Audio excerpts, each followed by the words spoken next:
Hi, welcome back to the Bitcoin Brew. I'm Becca, here with my co-host Amy. FYI, neither one of us are financial advisors, and this programming is for education/entertainment purposes only. We also call this edutainment. We are supported by the TBC, a nonprofit advocacy group for blockchain, crypto, and Bitcoin innovation here in Texas.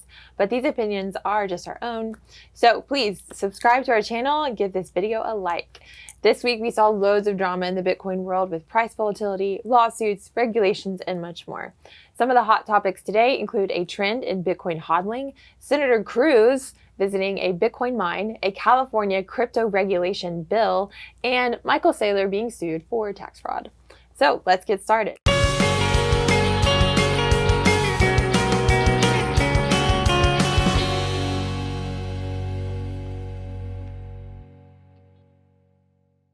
I wanted to bring up a survey done by Glassnode. It showed that of the 19 million Bitcoin that are minted, 12.35 million of those are being held over the last 12 months. That's 65% of the supply, which constitutes a majority. It's interesting because this year we've seen everything from a bull market to a crypto winter, and the price extremes going from 19,000, 78,000. We saw all of those within that 12-month period. So the ratio evaluates Bitcoin's 1 week and 1 year supply wave bands. A high wave indicates that new hodlers control most of the supply. On the other hand, a low ratio confirms that older hodlers control most of the supply. So right now, Bitcoin's R-HODL ratio has been in its lowest level in the last 2 years. Long-term hodlers thus control most of Bitcoin's supply, and this is a healthy snapshot, I think. The lack of market activities usually shows that we're in a bull market, which, as we know, is not really necessarily the case right now, but this could indicate that confidence in Bitcoin is high. The people that are hodling have a low time preference and anticipation of future gains. Yeah, this is a very interesting data set. I would love to know more about the breakdown of it, if that's even possible. I wonder how much is in some of the whales accounts. Even Satoshi himself has a ton of Bitcoin, I know, in his wallet. I don't know. It's just interesting to see it, like, is there really a growing adoption that people are just holding on to it? Is education, getting out there? I know this could be a signal of all of those things. And the graphic that we had up for you all, it lumps in people that are hodling also with lost Bitcoin. Because at this point, it's kind of hard to differentiate between the two. Like, are people actually sitting on it and keeping it in their accounts, or are those tokens lost? Mm-hmm. So that's something I want to bring into a deep dive maybe in another episode. Yeah, I wonder if we could bring in someone who's more of like a expert on the breakdown of those things. Oh, that'd be awesome. Interesting. Yes. If you know an expert, let us know in the comments below, please. Speaking of education, Ted Cruz visited Riot's Bitcoin mine in Rockdale, Texas. So earlier this week, he decided to go out and visit their facility. Riot is one of the largest Bitcoin miners in the U.S., probably the world. The past few months, we've seen several big players crash and burn for overextending during the bull market, but Riot has done an amazing job weathering the storm in all of this. The team here at the TBC helped lead the way on educating Cruz and his staff on the importance of Bitcoin and Bitcoin mining. He was at the summit last year, did a great job, really won over some friends there, and he wanted to visit this mine in person. It's an amazing mine to visit, very, very inspiring when you're there. This is a really cool outing that he wanted to do because we're in the thick of towing the regulation line with elections around the corner and the Texas legislative session starting in January. So I'm glad to see that senators are on the ground doing the work. Not only do they need to understand the value that Bitcoin brings to Texans and people around the world, but they need to tell their peers about it in the Senate, on the federal and the state level, of course. And that's exactly what's happening. So, obviously, Senator Cruz is more on the far right on the political spectrum, but Bitcoin and blockchain technology are attracting politicians across the board, making blockchain innovation a bipartisan topic. So it really is for everyone. Unfortunately, we do need regulation around cryptocurrencies for the industry to continue to grow, and to weed out the bad actors along the way, who we've seen a ton of. Even yesterday, with your Bitcoin ATM, you had a bad experience. I wasn't there, but that was super interesting to me.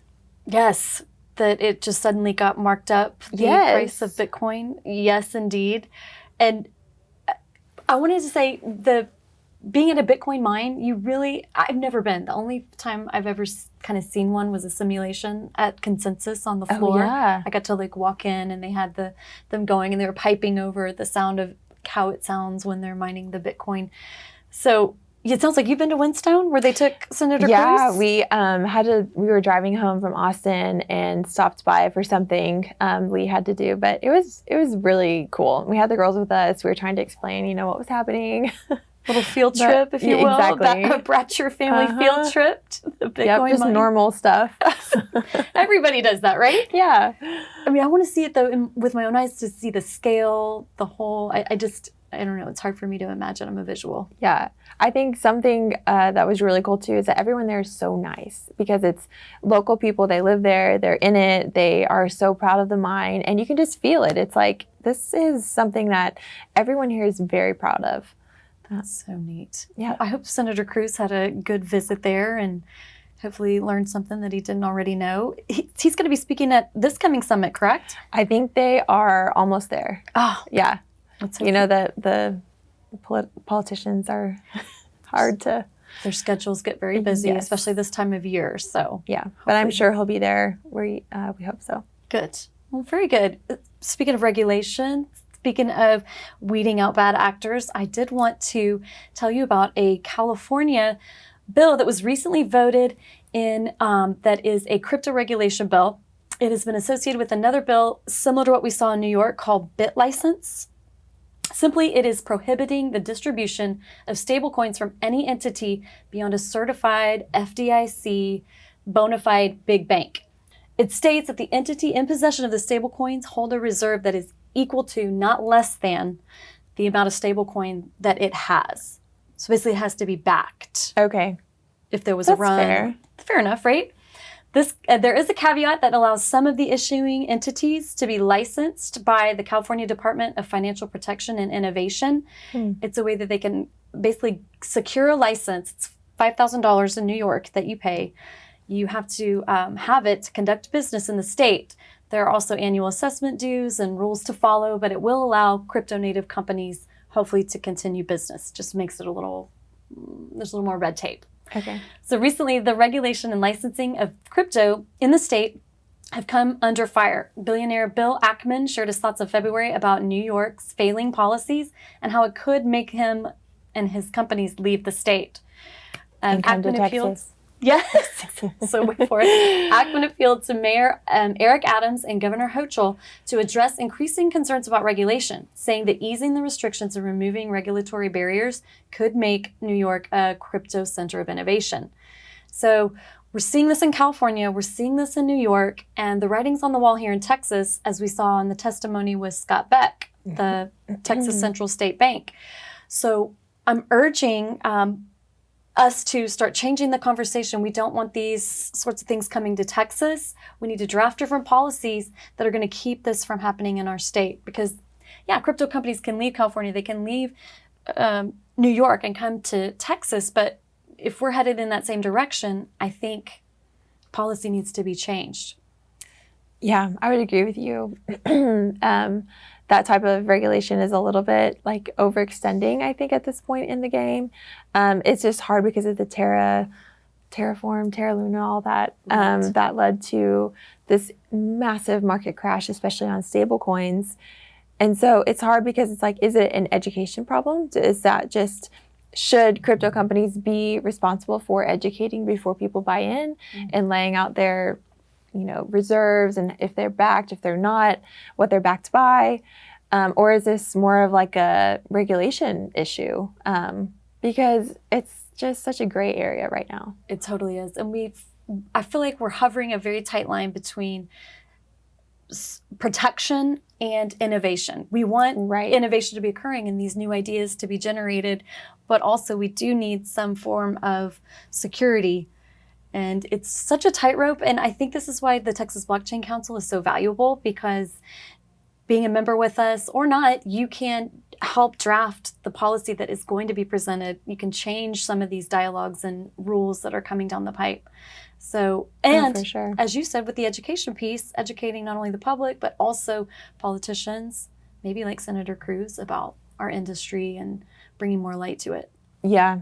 And I think it'd be really important too to reach out to your local politicians, elected officials. Yes. Whoever they may be in your area, reach out to them and let them know kind of why this is an issue, why you care about it, how much money is in this space. That'll probably get their attention.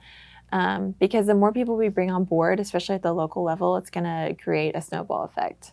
Such a good point. Yeah. You're right. And I mean, we forget that it's a majority of people don't know about this still. I know, which blows my mind because we're probably in such a bubble here. It's like, oh, of course, everyone knows we're going to talk about this and that. But yeah. That doesn't seem to be the case. It's early. Yes, very early in the game. Yes. Okay. Well, our last topic here, Michael Saylor is being sued. It's only a matter of time, right? Just kidding. I feel like all very wealthy men get sued at some point. Okay. So it was announced earlier this week that Michael Saylor and MicroStrategy, his company that he's with, he recently changed roles, I think, from CEO to focus solely on Bitcoin. Yes. Right? Okay. Yes. Anyway, apparently the Attorney General of D.C. is saying that Saylor conspired to avoid paying taxes and owes somewhere around $25 million, which for him, I don't think is going to break the bank. So not that anybody wants to pay $25 million. Some people are saying that it's an attack on Bitcoin and that he didn't do anything wrong, which honestly, I have no idea if he did anything wrong. I don't know tax law, except that you are supposed to pay them. And that if you don't, the IRS will let you know.